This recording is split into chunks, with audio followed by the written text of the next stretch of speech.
Estamos de regreso y como les anunciamos, es una alegría para nosotros verdaderamente poder saludar a Pepe Mujica, expresidente uruguayo, pero además es una alegría particular, Pepe, le cuento, porque lo estamos saludando desde un canal cooperativo y cuando lo escuchamos a usted hablar de cooperativismo, por supuesto que los trabajadores de cooperativas como las nuestras o dirigencias de cooperativas como las nuestras se sienten muy identificadas. ¿Cómo está? Gracias por recibirnos. Bueno, es un gusto poderlos saludar a ustedes y a la gente en general de la Argentina y en particular ahí de La Pampa. Nos interesaba mucho charlar con usted y preguntarle, bueno, primero que nada, una idea general de cómo está viendo esto que ocurre en el mundo, este escenario dantesco que la verdad no hubiéramos sospechado hace un par de meses. Sí, desde luego, la naturaleza nos ha tirado de la oreja y a este sapiens tan orgulloso y pretencioso le está haciendo unas correcciones para que recobre un poco de sentido probablemente de humildad y de respeto al juego de las leyes de la naturaleza. En realidad las pandemias no son nuevas, son tan viejas como la humanidad, pero naturalmente el aumento de la población, de la intercomunicación, la interdependencia, los métodos de transporte han hecho esto una explosión contagiosa que resultaba impensable, pero así son las cosas. Bien, Pepe, ¿y cómo ve en este momento, por ejemplo, lo que está ocurriendo acá mismo en la región, en nuestra casa? Lo que pasa en Brasil, donde preocupa muchísimo porque tienen 11.000 muertos, lo que pasa en la República Argentina, en donde se han tomado medidas para contener la situación y en donde hay una fuerte presión por parte de los poderes económicos, sobre todo, ¿no? Para que se levante esta cuarentena y se vuelva a producir, que eso es lo que más le preocupa, más que las vidas incluso. Sí, hay una contradicción en un mundo altamente consumista que ha levantado la hipótesis que ser feliz es comprar cosas nuevas. Si la economía no crece, es un verdadero desastre, así lo tienen registrado, y como tal, me doy cuenta de que hay formidables intereses y necesidades, porque nos toca vivir un tiempo que lo que aparece como una novedad y casi como un lujo, al poco tiempo pasa a ser una necesidad impostergable.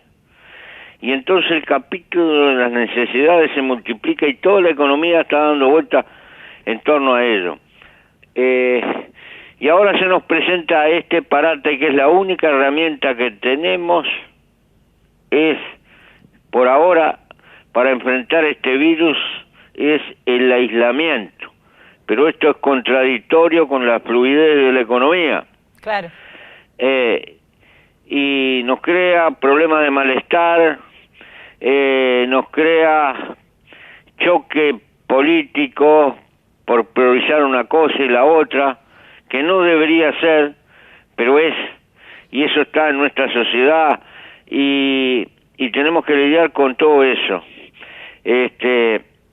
Espero que la ciencia nos dé un respiro en algún momento, porque de lo contrario, ahora nos tenemos que acostumbrar a convivir con esta enfermedad latente y cambiar nuestras relaciones, nuestra forma de trabajar, nuestra forma de vernos, de relacionarnos, siempre con precaución, porque el enemigo está entre nosotros y no lo podemos dominar. No va a ser sencillo. Y encima hay que poner las repercusiones económicas a nivel del mundo. De súbito vamos a tener un mundo mucho más pobre. Claro, sí.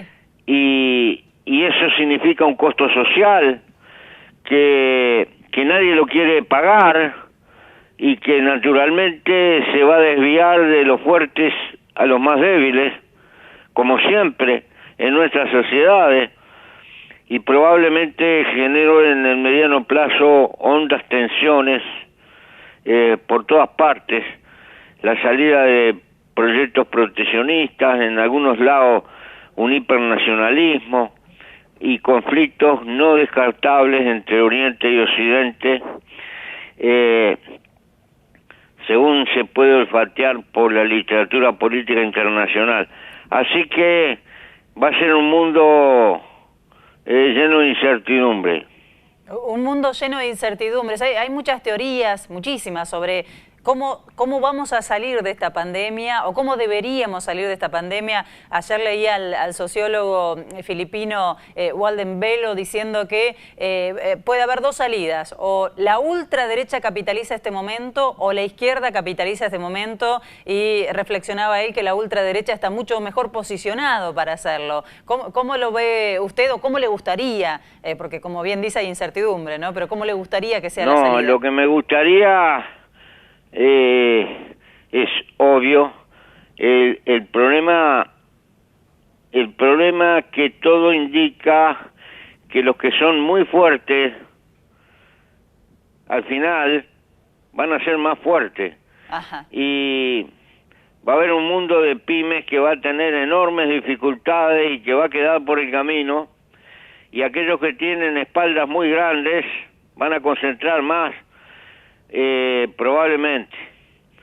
Pero entre medio está el factor político y lo que hagan las masas, porque también se puede tirar de la piola hasta cierto punto, y temo mucho a la reacción de las clases medias, los sectores más humildes de las clases medias, que son los que van a sufrir. Los que están en el fondo del tarro están acostumbrados a sufrir, pero los que están un poco mejor y caen de golpe, esos son los que más van a luchar. Ajá. Según ciertas tradiciones culturales que he visto a lo largo de mi vida. Y creo que va a haber un mundo de chalecos amarillos.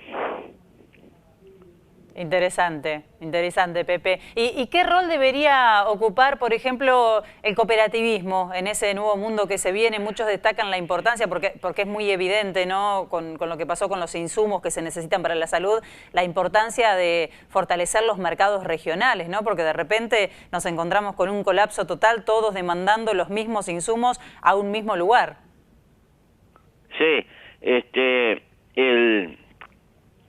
creo que el cooperativismo primero debe cuidar lo que tiene, no malgastarlo, que siempre es poco y le falta, pero es lo que tiene, y no caer en tontería. Y lo segundo, estrechar filas y saber que a las dificultades hay que enfrentarlas con un espíritu, por un lado, de compartir las dificultades, y saber lo siguiente: la única fortaleza que tiene el cooperativismo es la práctica de una solidaridad inteligente entre aquellos que han abrazado el cooperativismo.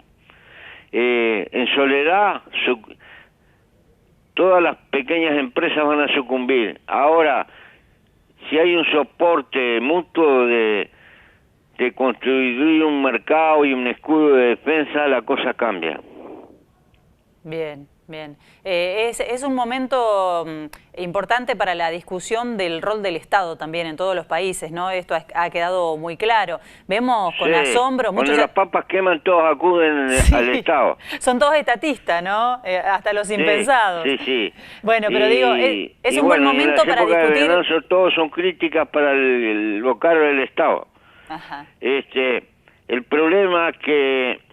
verdadero problema, que me parece que la verdadera discusión no es soñar con un Estado chico, porque las sociedades modernas cada vez van a ser más complejas, sino que con un Estado que sirva, un Estado que pueda tener en sus entrañas los mejores trabajadores de un país, que en lugar de ser funcionarios sean servidores públicos, y que tengan una educación y una formación adecuada para eso.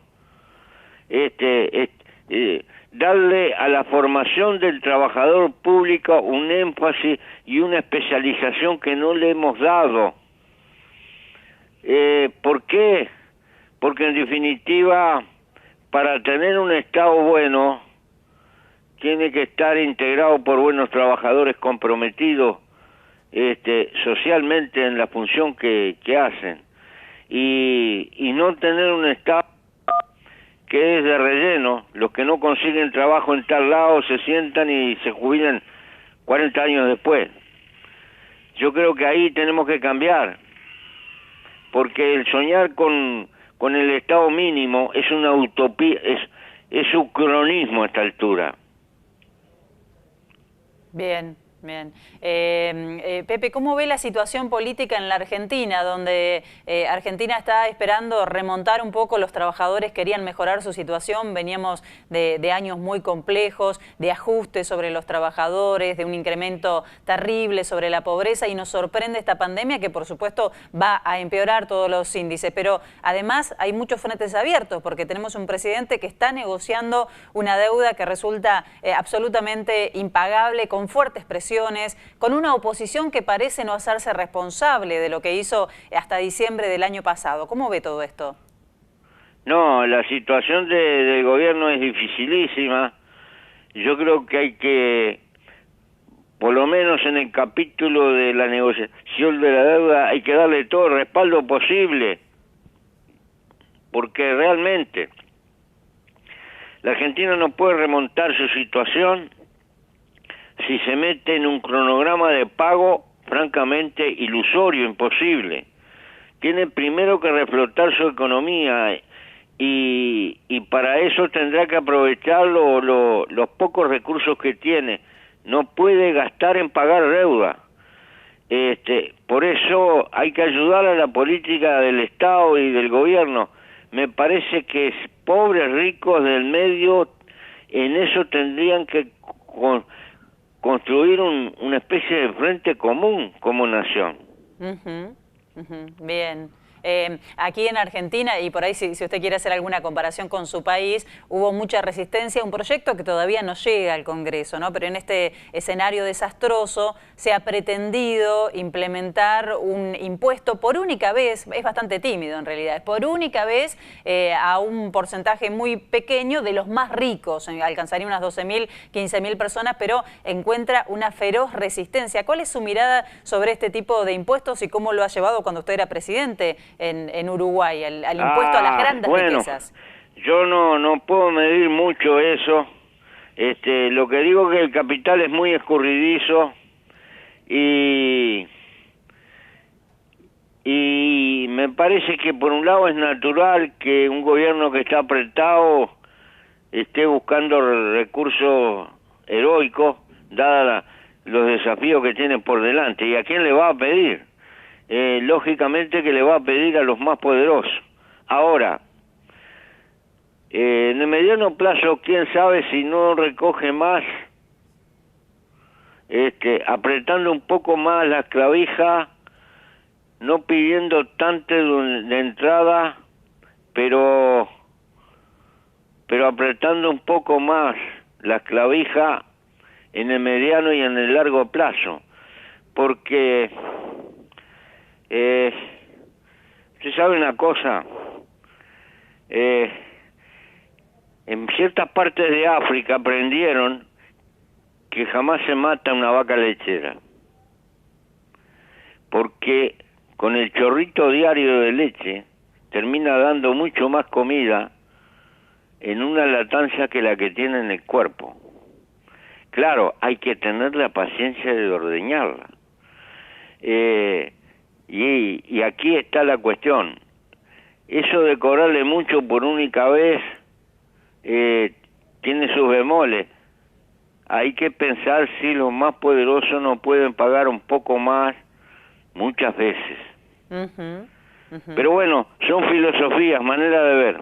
Por supuesto, y nos parecía muy interesante escucharlo a usted, Pepe. Acá creo que no es el único país, ¿no? En los últimos meses hemos visto, incluso antes de la pandemia, como un recrudecimiento del discurso antipopulista, anticomunista. Tenemos incluso intentos de marchas anticomunistas en nuestro país. Increíblemente, una gran parte de la sociedad, por ejemplo, repudia la posibilidad de que lleguen médicos cubanos cuando sabemos que podrían llegar a faltarnos médicos. ¿Cómo ve ese tipo de situaciones, ese discurso que lamentablemente no cesa? Hay una visión, una tendencia reaccionaria,